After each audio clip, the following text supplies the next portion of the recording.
작가님의 글도 실렸잖아요. 영화 마녀배달부 키키의 평론과 본인의 인생을 접목한 하이브리드형 에세이라고 저는 칭하고 싶네요. 이 작품은 우리가 만난 환승역에서 만나볼 수 있습니다. 그럼 이 글을 조정인 작가님의 그 목소리로 한번 읽어보도록 하겠습니다.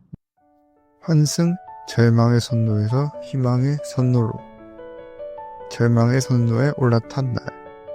2년 전 12월이었다. 석박사 통합 과정에서 통과해야 할 하나의 관문이 있었다. 그 이름은 프로포절.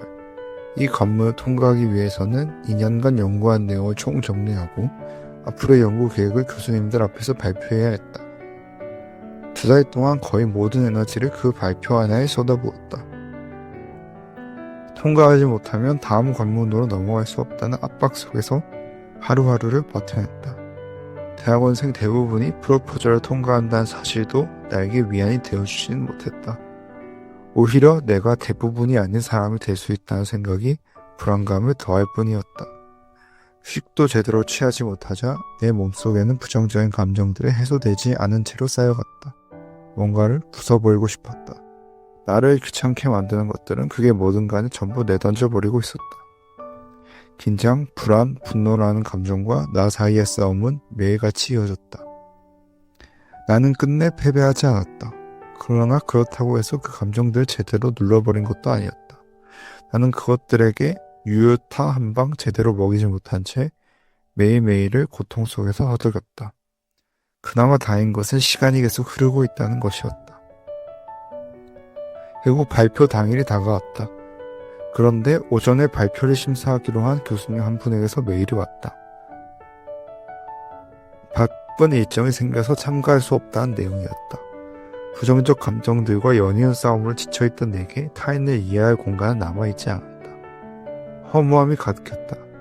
나는 이렇게 열심히 준비했는데 교수님은 발표 당일 갑작스럽게 불참하시겠다고 할 만큼 이걸 가볍게 여기는구나 라는 생각이 들었다. 그 후 발표는 준비한 대로 끝낼 수 있었다. 하지만 발표 주제를 크게 흥미로워하지 않은 듯한 교수님들의 반응, 그리고 예상하지 못했던 날카로운 질문 하나하나에 나는 점점 무너져 내렸다. 어찌어찌 시험은 통과할 수 있었다. 하지만 그 앞에 빛은 없었다. 앞이 안 보이는 동굴 속에서 빛을 찾아 헤매는 여행자의 앞에 보이는 것은 돌풀이 사이로 흐르는 가느다란 빛조차 없는 암흑이었다. 나는 이걸 위해 이렇게까지 했던 걸까? 그 질문이 머릿속을 떠나지 않았다. 그러자 내 인생이라는 기차는 절망의 선로 위로 올라탔다. 재빨리 희망의 선로 쪽으로 방향을 틀어야 했다. 만약 절망의 선로 위에서 긴 시간을 허비한다면 깊은 어둠 속에서 헤매다 희망이란 단어 자체를 아예 잃어버릴지도 모르는 일이었다. 그러던 중 운명처럼 마녀 배달부 키키가 찾아왔다. 자신을 작게 만드는 건 다른 누구도 아닌 나 자신. 마녀 배달부 키키의 주인공 키키는 독립을 위해 호기롭게 낯선 곳으로 둥지를 옮겼지만 그곳에서 어떻게 정착해야 할지 몰라 당혹감을 느낀다. 키키의 인생 첫 환승은 그녀를 절망의 선로 쪽으로 끌고 간다. 키키는 화려한 차림새를 한 타인에게 열등감을 가지기도 하고 능력을 잃어버리자 사회에서 버려지면 어떡하지 라며 두려워한다. 이런 키키의 모습이 나를 비롯한 사회 초년생들의 모습과 겹쳐 보였다. 사회 초년생들은 주변에서 이미 자리를 잡은 사람들을 보며 부러움과 질투를 느끼곤 한다. 키키도 마찬가지이다. 영화 속 그녀는 끊임없이 타인과 자신을 비교하며 열등감에 시달린다. 관객의 눈에 키키는 능력 있고 마음씨 곱고 귀여운 외모까지 가진 흠잡을 데 없는 인물이다. 그러나 정작 키키는 자신의 장점을 보지 못한다. 남들이 보내는 부러움의 시선은 키키에게 제대로 닿지 못한다. 키키는 화려한 차림새의 사람들, 이미 사회에서 자리를 잡은 다른 마녀들을 보며 자신을 초라하게 여긴다. 하지만 키키가 관과하고 있는 사실이 한 가지 있었다. 바로 주변 사람들은 오히려 키키를 부러워한다는 사실이다.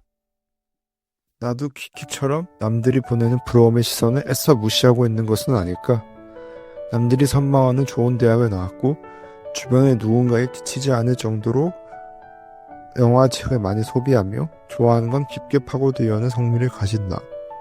하지만 나는 주변 사람들과의 비교를 멈추지 못했고 자존감은 계속 낮아져만 갔다. 결국 나를 작게 만든 것은 누구도 아닌 나 자신이었다. 키키가 다시 날 수 있었던 이유는 뭘까? 다른 사람들의 격려도 그녀에게 도움을 줬지만 가장 큰 이유는 그녀 스스로 누군가를 구하기 위해 움직였기 때문이다. 행복은 가만히 있는 자에게 찾아오지 않는다. 그것을 손에 넣기 위해 또는 지금의 상황에서 벗어나기 위해 움직이는 자에게 찾아온다. 키키는 가만히 앉아 절망을 받아들이지 않았다. 그 절망의 선울에서 벗어나 환승하기 위해 그녀는 익숙하지 않은 장비 위에 올라탔다. 그리고 자기 손으로 희망을 붙잡았다. 인생이라는 기차의 방향을 자기 힘으로 바꿔놓았다. 이러한 키키의 모습은 내게도 질문을 던진다. 너를 다시 움직이게 하는 건 무엇이니? 라고. 나는 아직 답을 다 찾지는 못했지만 적어도 그 질문만큼은 붙잡고 싶다. 아름다운 비행 그리고 희망의 손으로의 환상을 꿈꾸며 마녀 배달부 키키의 결말은 사회 초년생들이 다다를 수 있는 이상향이다. 키키의 친구 톰보는 하늘 위에서 추락할 위기에 처한다. 그는 밧줄 하나를 붙잡고 겨우 버티고 있다. 톰보를 구하기 위해서 키키는 다시 하늘을 날아야만 했다. 그러나 그녀의 주위에는 원래 비행을 위해서 사용하던 빗자루가 없었고 그녀는 빗자루 대신 대걸레 자루 위에 올라탔다. 익숙하지 않던 대걸레 자루를 잡고 휘청거리던 키키는 결국 바람을 가르며 솟아올랐다. 그 비행은 화려하지 않았다. 오히려 거칠고 불안했다. 하지만 그 불안함 속에 용기와 남을 생각한 따뜻한 마음이 있었다. 그래서 나는 그 장면이 지금까지 본 어떤 비행보다도 아름답다고 생각한다. 지금 나를 괴롭히는 정체성의 혼란이 사라지고 보란듯이 자기 능력을 선보이며 사회에 정착하는 날. 그런 날이 정말로 나에게도 찾아올까? 사회에서 튕겨나가지 않을까 전전긍긍한 내가 지금 서 있는 절망의 선로에서 희망의 선로로 환승할 수 있을까? 이 질문들은 쉽게 사라지지 않는다. 답을 찾겠다고 마음먹을수록 오히려 더 또렷해질 때도 있다. 그럴 때면 나는 아직 환승하지 못한 채 두 선로 사이 어딘가에 서 있는 기분이 든다. 어느 쪽으로 발을 내디뎌야 할지 확신하지 못한 채 계속해서 같은 자리를 맴도는 상태. 그래서 나는 당분간 확실한 결론 대신 이 질문들과 함께 머무르기로 했다. 성급하게 낙관하지도 그렇다고 완전히 체념하지도 않은 채로 말이다. 한 가지 분명해진 것이 있다. 나를 다시 움직이게 하는 힘이 완전히 사라진 것은 아니라는 사실이다. 그것이 무엇인지 아직 또렷하게 붙잡지는 못했지만 적어도 나는 그 힘이 나를 다시 바람 위로 하늘 쪽을 밀어내고 있다는 느낌을 받고 있다. 또한 나는 환승의 모티브가 될 이야기를 이미 발견했다. 물론 그 이야기와 완전히 똑같이 행동할 생각은 없다. 나는 나만의 이야기를 새로 만들어 가야만 한다. 키키의 이야기에서 영감을 얻은 나만의 비행 계획을 떠올린다. 나는 거치고 불안한 비행 속에서도 빗자루를 놓지 않을 것이다. 아직은 서툴더라도 땅에 붙어있던 존재에서 조금씩 떠오르는 존재로 변해가는 것.